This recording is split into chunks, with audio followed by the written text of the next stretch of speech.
Hey strong people, the Arnold Classic is over and what a contest it was. I'm going to do my little wrap up, talk about some of my favorite moments, maybe give some insight and some fake news on Strongman, just kidding. The way I'm going to do it is I'm going to go by the finals from bottom to top, mention each athlete and a little bit of what I thought about each of their performances and some of the going-ons at the Arnold Classic. Before I get into that, I want to say I think Rogue and everyone else did an amazing job with the coverage and the implements they made. The natural stone was super cool. They had a different kind of point set up for that, but it's hard to do. It's hard to know when there's only one stone.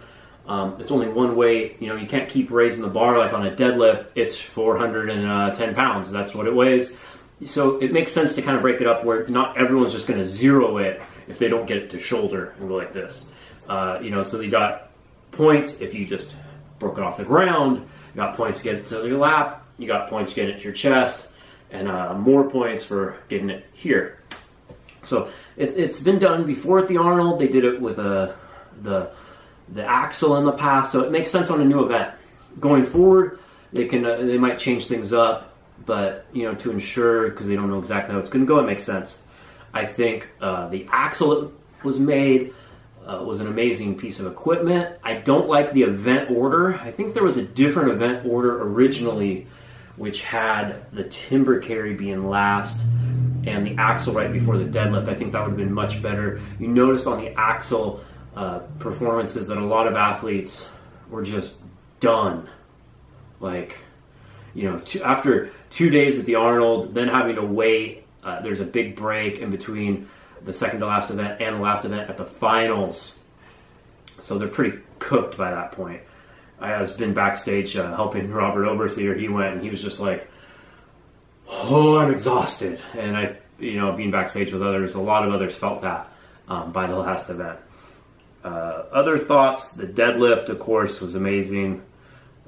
Same setup as usual, but those are the new events. I will say the bag toss, I don't mind that there is a event like that in the Arnold. I don't know how it looked being there live as I was watching the live stream. I wasn't at the Arnold Classic in Ohio, but watching the live stream, it really it wasn't set up right visually.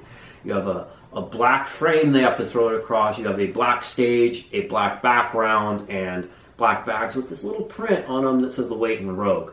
So it's kind of hard. It wasn't that good visually where, you know, other toss events where you're in the sand, you have the ocean in the background, you know, silver kegs. You can kind of see the implements better. That's all. I don't know what they could do to fix that, but considering everything else, that seems like an easy fix, which would make it more visually appealing and a little easier to follow along. Like, it was kind of hard to see if it went over. Like, when it hit, you didn't really know until it landed if it went over or not. At least I didn't. All right. In 10th place, we have Mateusz Kieliszkowski. That's after day one. Let me scroll down a little bit on my phone. With 10.5 points. He won the Arnold Amateur to get there. Always a tough spot. I think there's been like 3 people that have ever won the Arnold Amateur and just made a splash at the Arnold Pro the next year. There's just such a disparity in weight between the two contests. A year is a long time to make up that ground. But 10.5 points is definitely not the worst performance that someone's had from going for the amateur. He had, you know, nothing too noteworthy. You know, he's excited. Had some better events, you know, than not. Let's see, elephant bar, he zeroed. Did 14, you know, got 7th in the frame, picked up some points there. And on the stone, I think he did. Yeah, he broke it off the thing, but yeah, not too much to talk about. Dimitar Sabatinov, always a favorite at the Arnold, got very close to locking it out with the Sear dumbbell, the 315-pound dumbbell, and the record breakers on Sunday. He got it up. He just couldn't stabilize it. But man, like that power from here, that explosion was amazing. I know he missed like the 300 and said, I'll just try the 315 anyways. If that event was on Thursday or Friday, I think he gets it. That's kind of the hard thing about the record breakers. You saw some of the people not do attempts on them that they were planning to, just because they did two straight days of the heaviest contest. He also had a solid performance with getting one press on the axle. He hit a deadlift PR of 931 pounds, and he even stated on his own social media that, pretty much now to get top 5 at the Arnold, you need a 950 pound plus deadlift, which is crazy. Like the 950 pound deadlift will get you mid-pack in strongman these days. So he got 18.5 points. Ronald Henle, he got 22.5 points for 7th. His first Arnold, had a solid deadlift. Really did well on the axle as well. For being his first Arnold and a smaller competitor, he definitely held his own. Had some trouble on the timber carry, if I remember right, but definitely, represented well. And then we have Mateusz Belsack. It looked like he was just done by the axle, which I think would normally be a very good event for him. Again, different event order. He maybe gets way higher than that. He just looked gassed. But his first Arnold had some solid performances overall. I think on the stone lift, was that where he? Yeah, mid pack on the bag over bar. The stone lift, yeah, he tied Brian Shoggan to his chest, and then you saw a roll over his back. He had 12 points going into day 2. Struggled again on the frame carry. Smaller guy, smaller hands, not as good a grip. But pulled 884 pounds, which I'm not sure if that's a PR for him or not. But good performance. Jerry Pritchett, I think, had the most disappointing performance of the Arnold. Not taking anything away from him. I'm sure he feels the same way. Mike Padolino and I were very heavy on the Pritchett train after, we were excited from the road to the Arnold and everything. Picked him to get top 3 again. Just had a rough day 1, started to come back. Tore his bicep on one of the deadlift attempts, and you could tell that affected him. And then he double overhand cleaned the 400-pound axle, and he's the only person to do that. I don't know if did he get a full clean with it. I need to look. Yeah, he got a full clean, double overhanding it. No one else did that. His grip strength's phenomenal. Hope the biceps, nothing too serious, and he can come back from that, but it's something that's been plaguing him for a while. Of course, also won the timber carry and set a world record. 900 pounds, no straps. Again, amazing grip.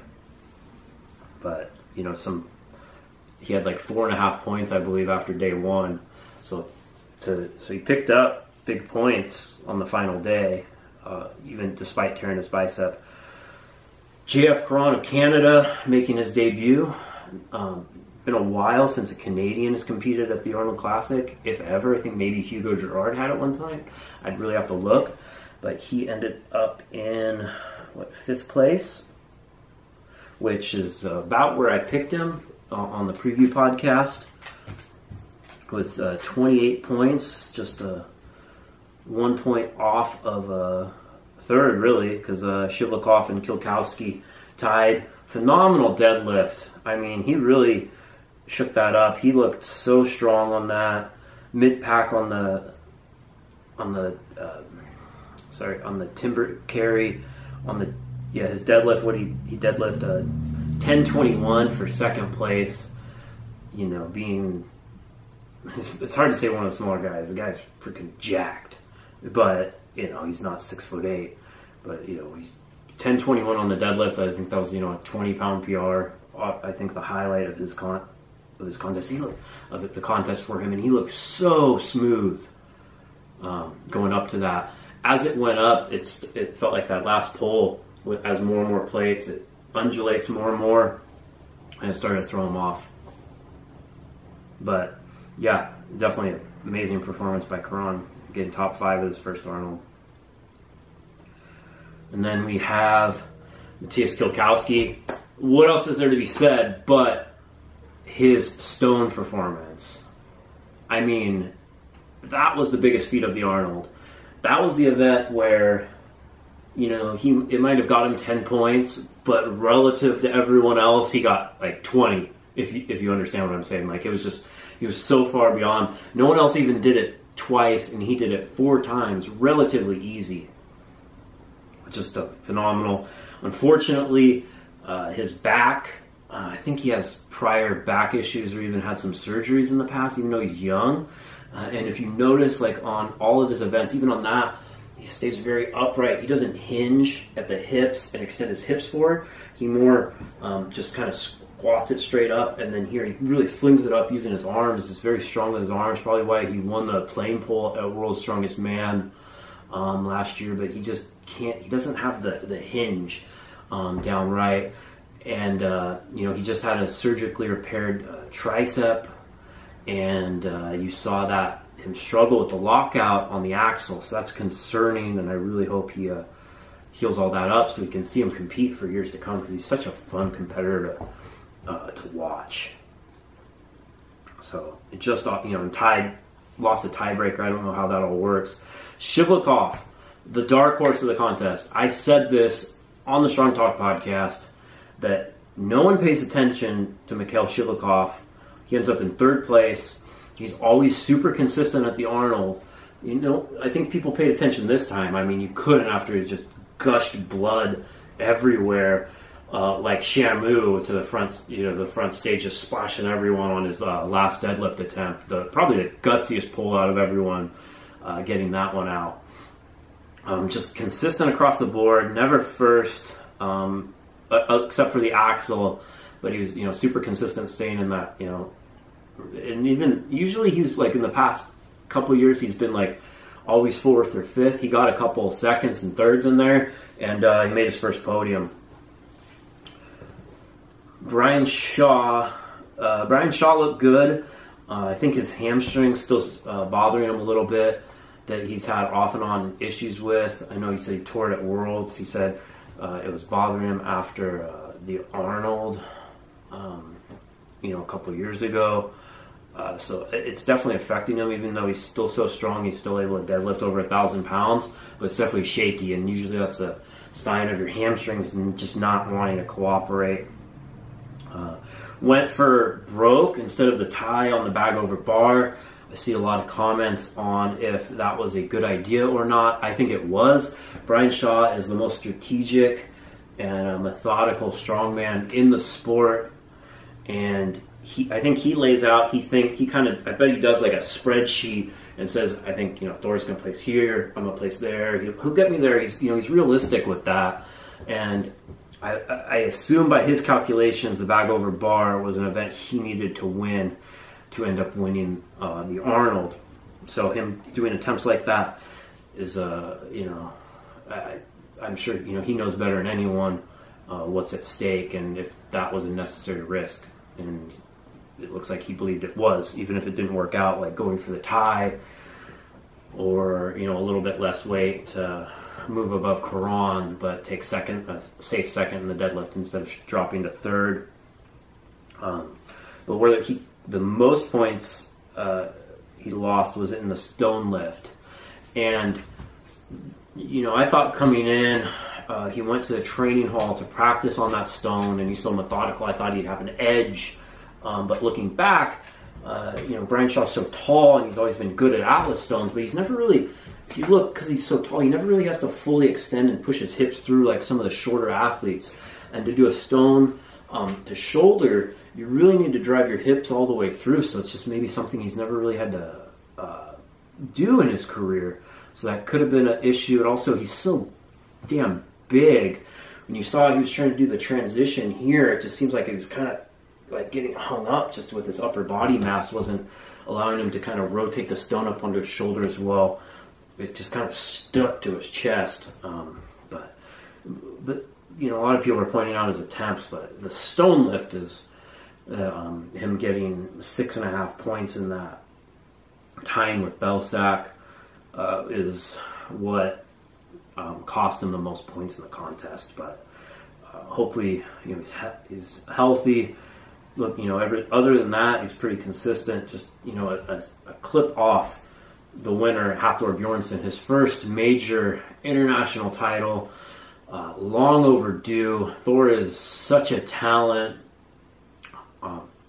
The problem with Thor is it feels like he's just coming into his own, and that feels weird to say considering he's such an accomplished strongman already, and he's been at the podium, pretty much every year over the past 4 or 5 years at Worlds.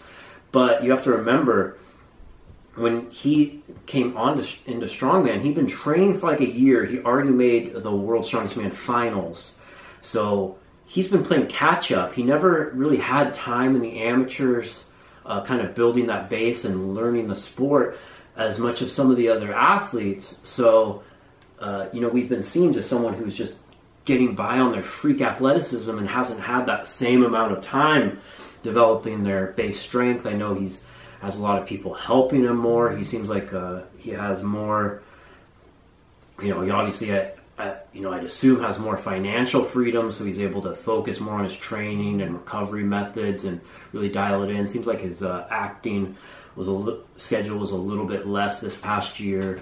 After his loss at Worlds, he just, he got a bit upset, to say the least. And that's all been beat to death in the media, and I want to cover that more in a future video or something, just with my thoughts on all of that. But yeah, he's just now I think we're really seeing what he's capable of. I'm not going to say that he's completely unbeatable, because no one is, but he had some, the bag over bar, that was a little bit, there was nothing special there. He picked it. He won, but he did the world record last year. Didn't need to do more this year. He dropped the timber carry right at the end. Maybe cost him the win, at least second place in the event. And the stone, he just looked like. That was an event where I thought he would have had better technique. He was just kind of clutching the side of it. Didn't really think like he grasped it and got his hands underneath as well. Also looks like taller athletes seem to struggle with that event. So like if he had any bad performance this weekend, I think it would be the stone lift, even though he took, he still got third and 8 points in the event. But he definitely had some difficulty, and there's a learning curve that he didn't quite grasp quickly. His deadlift, 1041, and he smoked it. Now this is a world record deadlift. I want to delve into this because of course there's a controversy between, Eddie Hall did 500. This was, 1101. This is only 1041. So how's it a world record? It's an elephant bar. It's a different bar. Rogue and the Arnold keep track of their own individual records for the event, and it really is a different event. I did an interview with Eddie Hall after he set the elephant bar record his first year, the first year they had it, and he said all that flex really threw him off and it made it harder for him, and that on a regular bar he gathers he's good for a lot more, something like 500 kilos, and he did, so he was accurate with that statement. There's also no suits allowed at the Arnold, and there's no figure 8 straps. And I know for myself, using figure 8 straps really helps because you can kind of let the bar hang more in your your fingers, and you get a little bit less distance on the pole. And Eddie is a master at that technique with those straps, so it is a difference using that. But also, how much more is Thor good for? That's the real question. And his axle press, he really made a statement on that. Kind of jumping ahead, going to go ahead and wrap this all up. But yeah, he made a statement on that axle press. He didn't need to do the fourth rep. I don't know if it was given to him, but he just made a statement. It was amazing. Amazing Arnold Classic.